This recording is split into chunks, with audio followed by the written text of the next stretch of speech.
Well, the big story, the big news, the big headline is, of course, the union budget, which was presented today. What do you make of it? Did it really live up to expectations? In our lineup of all the possible experts and big voices, I'm joined now by Rajeev Chandrashekhar, his Union Minister of State for Entrepreneurship, Skill Development, Electronics and Technology. Mr. Chandrashekhar, thank you so much for speaking with us here at Mirror Now. The biggest talk of the town after the budget is definitely the new tax regime. Now, this was first introduced in 2020. It wasn't very popular because people didn't want to give up their exemptions.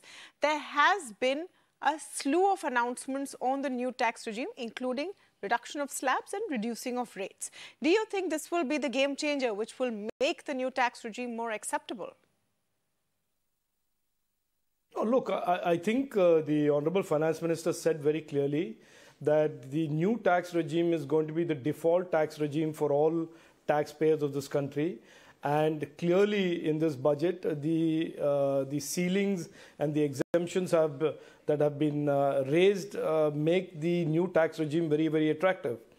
For those taxpayers who want to continue to rely or use the old tax regime and have exemptions and other write-offs that they want to use there, can continue to do that. But the government has signaled that it is clearly signaling a tax cut for the middle class, especially the middle class that is using the new tax regime. All right. Now, the opposition says that there's nothing for farmers in this budget. There's no talk on inflation, nothing for jobs. What is your response to all of this? Right now, it seems like, and this is what the opposition says, that the government has forgotten about those who are suffering in this country. No, I don't want to respond to that. It is utter nonsense. They know it. And this is the same old swill that they pull out after every budget. They live in this make-believe world that only the budgets that they came up with and wrecked the economy for several years are budgets worth celebrating. And we obviously, the country and most of the voters in this country beg to differ, and that is why they've given the mandate to our Prime Minister and to our Finance Minister repeatedly.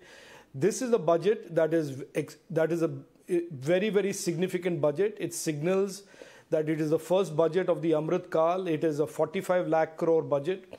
It is an unprecedented budget in so many ways. 13.3 lakh crores, unprecedented amount of capex and infrastructure spending in a budget that has slowly and steadily built up this capacity, not just to spend on infrastructure, but to deliver and execute from 3.5 lakh crores to 5 lakh crores to 7.5 lakh crores to 13.5 lakh crores. There are many big developments and progress and capabilities that India has built up in the last 9 years. And if some people choose not to see it or put their head in the sand and want to behave like ostriches, more power to them. But we are where we are today, the fastest growing economy in the world. And even as the world today and many large economies of the world struggle with the consequences and the fallouts of the COVID pandemic and the European war, here is a nation that is becoming one of the biggest spenders on infrastructure in the world. And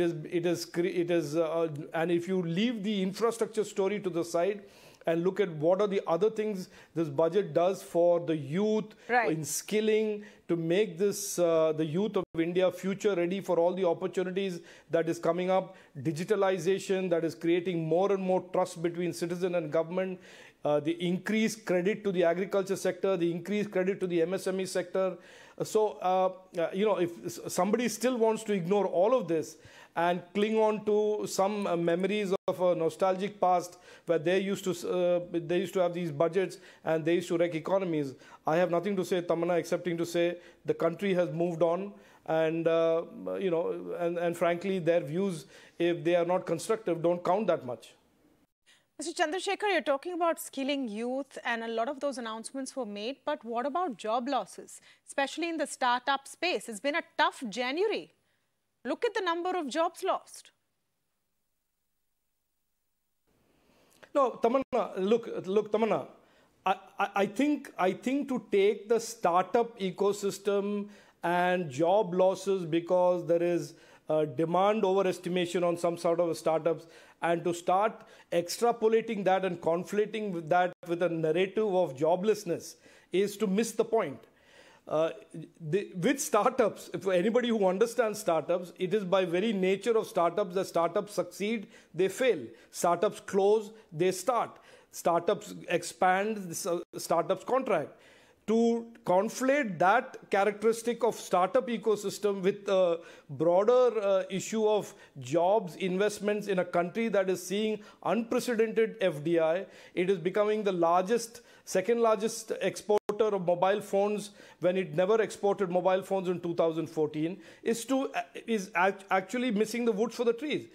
India today, with great respect to all of those who are trying to use the argument of job loss in startups as some sort of basis for deciding where jobs are in this country, is a country that is creating, in the tech sector alone in the last year, has created over 14 to 16 lakh new jobs in the electronics, in the tech sector alone.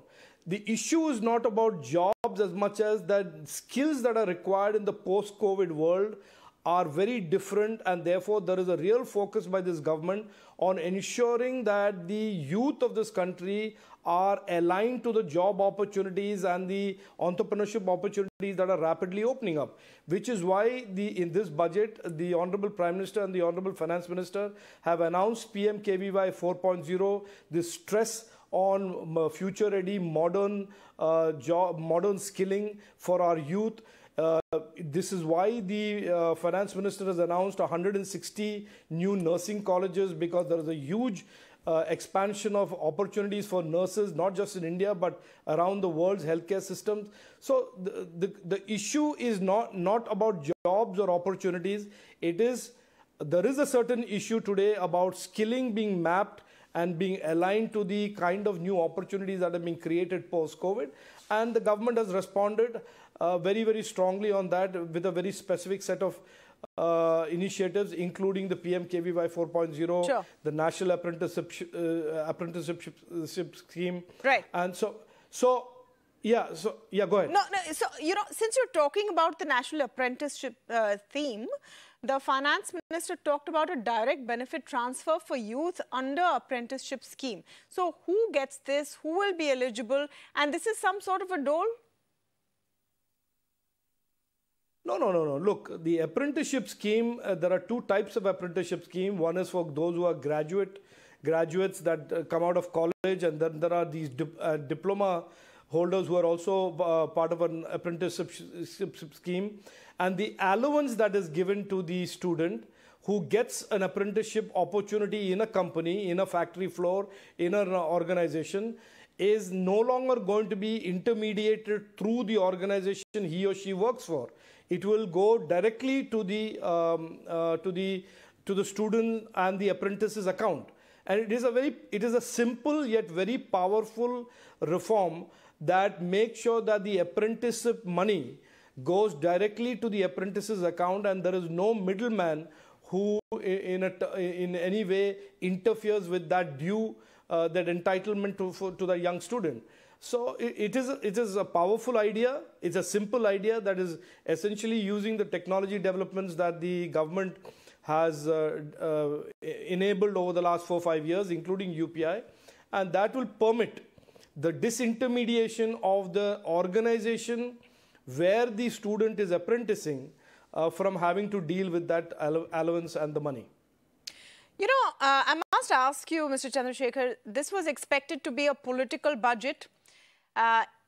Is it confidence that there has been no major announcement which sounds political for rural India, for farmers, etc., that the government feels it doesn't need to present a populist budget to win the next elections? Or do you believe these budget announcements don't really give political gains? No, I think, Tamanna, you are asking the question and answering it in the same breath. The Prime Minister has very clearly said that our politics is about development, our politics is about good governance, our politics is working hard to take our country into what should be its destiny. We have gone from being the 10th largest economy to the 5th largest economy in the world. Around the corner, within reaching distance, is the ability to be the 3rd largest economy in the world. And so really, this is really about creating scale, creating governance impact, making governance work for every Indian. And as a consequence of that, as a consequence of this impacting every Indian having an opportunity, that we create scale and mass for our economy to be of a size that we can be the top 3 economies of the world.